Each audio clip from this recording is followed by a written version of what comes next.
बानी दारुल उलूम देवबंद हजरत मौलाना कासिम नानोतवी रहमतुल्लाह अलैह का ये घर है जिसको आप अपनी स्क्रीन पर देख रहे हैं। आज की वीडियो बहुत खूबसूरत होने वाली है। दोस्तों, आप इस वीडियो को पूरी देखिएगा और जितना हो सके इसको शेयर जरूर कर दीजिए। अस्सलाम वालेकुम वरहमतुल्लाहि वबरकातुहू। जी हाँ दोस्तों, इस वक्त मैं कस्बा नानोता में मौजूद हूँ और आज हमारी हाजिरी हुई है मौलाना कासिम नानोतवी रहमतुल्लाह अलैह के घर के बाहर। हम इस वक्त खड़े हुए हैं। ये मौलाना कासिम नानोतवी रहमतुल्लाह अलैह का घर है। देखिए कितनी पुरानी इमारत है। ये छोटी छोटी ईंटों से ये घर बनाया गया है, महल नुमा घर है। ये मौलाना कासिम नानोतवी रहमतुल्लाह अलैह का घर आप अपनी स्क्रीन पर देख रहे हैं। नाज़रीन, आज हमारी यहाँ हाजिरी हुई थी। हमने सोचा कि यह खूबसूरत मंजर आपको भी दिखा दिया जाए। देख सकते हैं आप अपनी स्क्रीन पर, इसके ठीक सामने मौलाना कासिम नानोतवी रहमतुल्लाह अलैह की मस्जिद है। ये सफ़ेद कलर में मस्जिद है और इसके ठीक सामने मौलाना मोहम्मद कासिम नानोतवी रहमतुल्लाह अलैह का ये घर आप अपनी स्क्रीन पर इस वक्त देख रहे हैं। नाज़रीन, बहुत ही खूबसूरत मंजर आपको हम दिखा रहे हैं। आपसे गुजारिश है कि इस वीडियो को जितना हो सके शेयर ज़रूर कर दे। और ये आप अपनी स्क्रीन पर देख सकते हैं, ये वो चबूतरा है, वो चौराहा है कि जहां पर बैठकर जंग आज़ादी का सबसे पहला मशवरा हुआ था। यहीं पर मशवरे हुआ करते थे बैठकर जंग आज़ादी के, जो आप अपनी स्क्रीन पर देख रहे हैं। यह मौलाना कासिम नानोतवी रहमतुल्लाह अलैह की मस्जिद है। आपको ये मस्जिद भी हम अंदर से दिखा देते हैं। खूबसूरत मंजर है और ये देखिए, ये खूबसूरत मस्जिद आप अपनी स्क्रीन पर देख सकते हैं। इसके ठीक सामने ये मौलाना कासिम नानोतवी रहमतुल्लाह अलैह का घर यहाँ से नज़र आ रहा है। सदर दरवाज़ा है। तो आइए नाज़रीन, अंदर चलते हैं।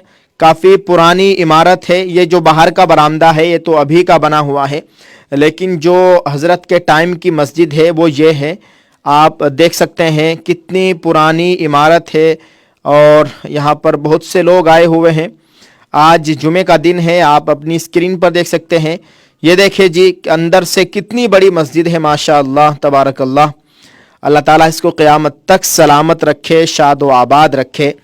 ये मस्जिद है मौलाना मोहम्मद कासिम नानोतवी रहमतुल्लाह अलैह की। और इधर मौलाना कासिम नानोतवी रहमतुल्लाह अलैह का हुजरा है। आप बस देख सकते हैं सामने। इस हुजरे में मौलाना कासिम नानोतवी रहमतुल्लाह अलैह रहा करते थे। ये देखिए जी, कितनी पुरानी इमारत है और यहाँ पर कुछ लिखा हुआ है। आप इसको पढ़ भी सकते हैं, नानोता की तारीख़। और जी दूसरी जानिब यहाँ पर और भी दारुल के बानी मौलाना कासिम नानोतवी के ताल्लुक़ से लिखा हुआ है, मोमिन की ज़िंदगी का मकसद इंसानों को नफ़ा पहुँचाना है। ये देख सकते हैं एक अहम मलफूज़ यहाँ पर लिखा हुआ है, आप इसको पढ़ सकते हैं। हुज्जतुल इस्लाम मौलाना मोहम्मद कासिम नानोतवी रहमतुल्लाह अलैह, बानी दारुल देवबंद का एक कमरा। और आपको एक खूबसूरत चीज़ और दिखाएंगे। इसी के ठीक सामने ये खानकाह कासमिया है। इसके अंदर की वीडियोग्राफी करने की हमें इजाज़त नहीं मिली, लेकिन बाहर से आपको हम दिखा रहे हैं। अपने दिलों को बुग़्ज़ व अदावत, हसद और कीने से पाक रखें, यहाँ पर लिखा हुआ है। और ये देखिए जी, ये बहुत ही पुरानी इमारत में खानकाह कासमिया यानी मौलाना मोहम्मद कासिम नानोतवी रहमतुल्लाह अलैह की ये खानकाह आप अपनी स्क्रीन पर इस वक्त देख रहे हैं। और ये भी इसी खानकाह के बाहर का हिस्सा है। ये देख सकते हैं यहाँ पर कुछ लिखा हुआ है उर्दू में, बहुत ही बेहतरीन अल्फाज। मोमिन की ज़िंदगी का मकसद इंसानों को नफ़ा पहुँचाना है। मौलाना मोहम्मद ज़करिया सिद्दीकी नानोतवी, इमाम ख़तीब जामा मस्जिद नानोता, ये उनका घर है जो आप अपनी स्क्रीन पर देख रहे हैं। आपने इस वीडियो को मुकम्मल देखा, इसके लिए आपका बहुत बहुत शुक्रिया, जज़ाकल्लाह। आप इस वीडियो को जितना हो सके शेयर कर दीजिए। शुक्रिया। अस्सलाम वालेकुम वरहमतुल्लाह।